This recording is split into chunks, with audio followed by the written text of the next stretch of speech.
Um dos assuntos mais discutidos atualmente nos corredores das empresas, principalmente na sala de recursos humanos, é a reforma trabalhista, aprovada pelo Congresso Nacional. Como todo assunto polêmico, existe um grupo que é a favor e defende o ditado antes tarde do que nunca, e um grupo que acredita ser um retrocesso.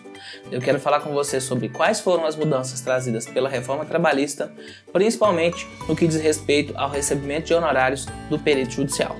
Meu nome é Edilson Aguiar e esse é o Papo de Economista.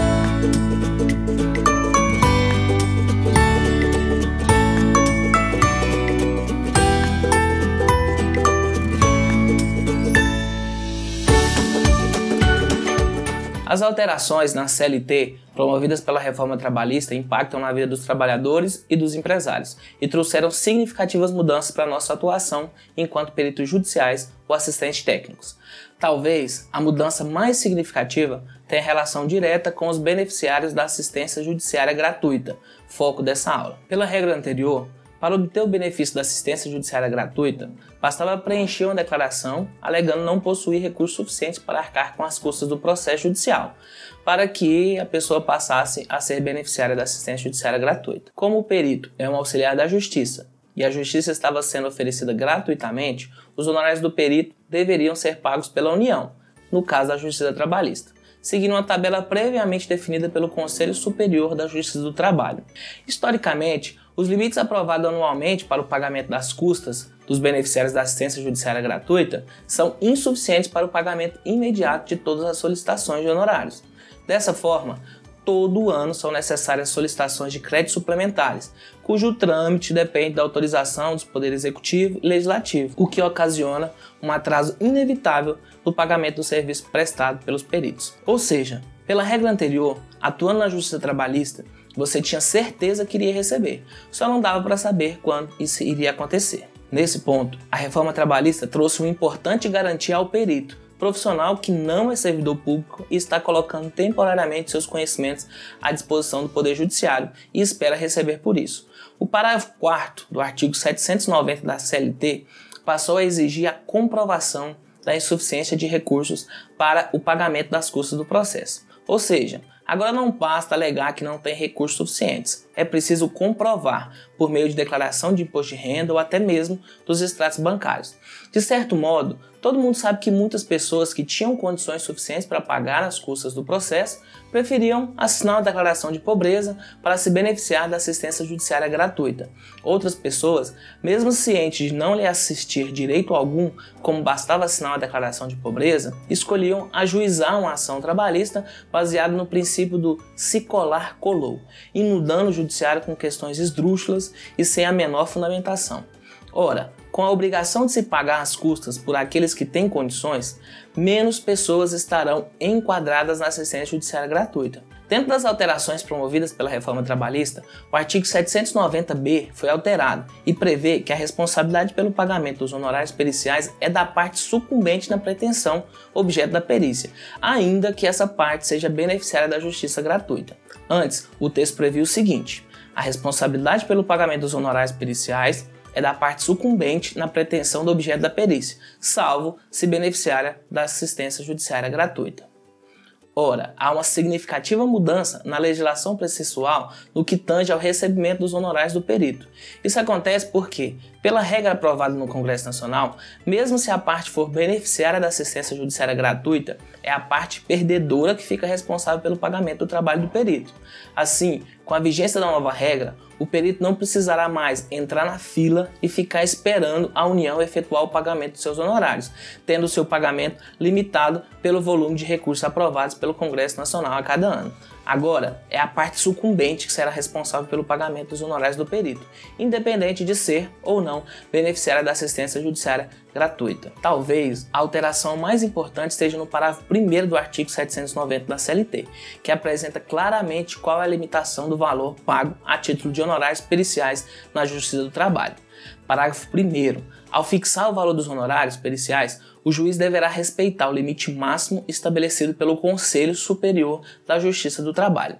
Assim, o entendimento é que Com as alterações promovidas pela reforma trabalhista, não importa o tipo da perícia. Na Justiça do Trabalho, o valor máximo a ser cobrado pelo profissional perito é o definido pela tabela aprovada na Resolução número 66 de 2010 do Conselho Superior da Justiça, ou seja, R$1.000. Na regra anterior, funcionava mais ou menos assim. Os trabalhadores, quase em sua totalidade beneficiários da assistência judiciária gratuita, não arcavam com os honorários periciais, caso fossem sucumbentes no processo, ficando tal responsabilidade a cargo da União. Além da demora no pagamento, que depende da aprovação de limite orçamentário pelo Congresso Nacional, o perito receberia o valor dos seus honorários até o limite máximo de R$1.000, definido na tabela aprovada pela Resolução número 66 de 2010 do Conselho Superior da Justiça do Trabalho. Do mesmo modo, se a parte sucumbente fosse o trabalhador, o perito só receberia ao final do processo, após o trânsito em julgado da sentença. Na verdade, após o trânsito em julgado, o perito iria aguardar a União pagar os seus honorários de acordo com os limites orçamentários. Por outro lado, se a parte sucumbente fosse o empresário, a remuneração pelo trabalho do perito deveria ser arbitrada pelo juiz, não estando sujeita à limitação pela tabela do Conselho Superior da Justiça do Trabalho, e seriam pagos ao final do processo, sem precisar entrar na fila para receber da União. Elaborando um quadro sintético, se o trabalhador fosse a parte sucumbente no processo, o perito receberia seus honorários limitados aos valores definidos na tabela do Conselho Superior da Justiça do Trabalho, ou seja, R$1.000. Só receberia esse valor após esperar na fila de pagamentos e só entraria na fila depois do trânsito em julgado. Nem precisa falar o quanto que isso demora, né? Por outro lado, se o empresário fosse quem perdesse a causa, o perito receberia o valor que fosse arbitrado pelo juiz, sem a limitação do Conselho Superior da Justiça do Trabalho, e logo após a sentença. Sem sombra de dúvidas, esse era um importante incentivo para que o perito, mesmo sabendo da necessidade de ser imparcial, tendesse a favorecer o trabalho, visando receber mais e mais rápido. Aqui não há nenhuma novidade quando se lembra da lei econômica, as pessoas reagem a incentivos. Eu acredito que esse ponto nem tenha sido discutido pelos autores do projeto, mas, com as alterações promovidas pela reforma trabalhista, esse incentivo dado ao perito que atua na justiça trabalhista deixou de existir. Agora, pela nova regra, há um valor máximo padrão, independentemente de quem for a parte sucumbente na justiça do trabalho. Esse simples procedimento, com certeza, anulou o incentivo que o profissional perito tinha para beneficiar a parte assistida pela justiça gratuita, garantindo, desse modo, a imparcialidade do perito. Apesar de ainda existir o limite definido pelo Conselho Superior da Justiça do Trabalho, é inegável que houve uma evolução bastante significativa no que concerne ao recebimento dos honorários pelo perito judicial. Apesar da aprovação da reforma trabalhista, ela só entrará em vigor após 120 dias da sua publicação. Ora, acredito que nesse período, o Conselho Superior da Justiça irá editar uma nova resolução, alterando esses valores e disciplinando melhor a matéria. Por enquanto, essa é a regra vigente e, portanto, devemos nos adequar a ela. Para finalizar essa aula, que já ficou bastante longa, eu acredito que a reforma trabalhista também gerará mais demanda para os peritos que atuam na seara dos processos trabalhistas. Como cada parte terá que pagar as custas, não faz sentido várias pessoas ajuizarem as ações em conjunto. Além disso, como o valor dos honorários do perito está condicionado ao valor máximo de R$1.000, em processos que várias pessoas demandam, ficará difícil encontrar peritos que queiram atuar nesses processos, desincentivando os advogados a ajuizar ações coletivas. Além disso, há uma tendência de aumento do trabalho para os peritos, já que, pela regra anterior, todos os processos eram regidos prioritariamente pela CLT e só em questões bem específicas pelas convenções e acordos coletivos feitos pelos sindicatos.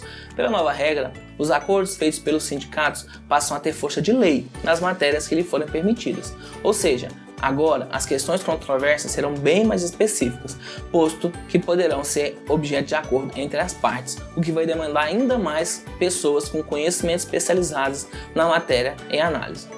Esse material faz parte do curso de formação de peritos judiciais e assistentes técnicos extrajudiciais. Esse é um curso 100% online, disponível para você assistir às aulas quantas vezes quiser e em qualquer lugar ou hora. Caso você tenha se interessado em conhecer mais sobre essa área de atuação, clique no link abaixo desse vídeo.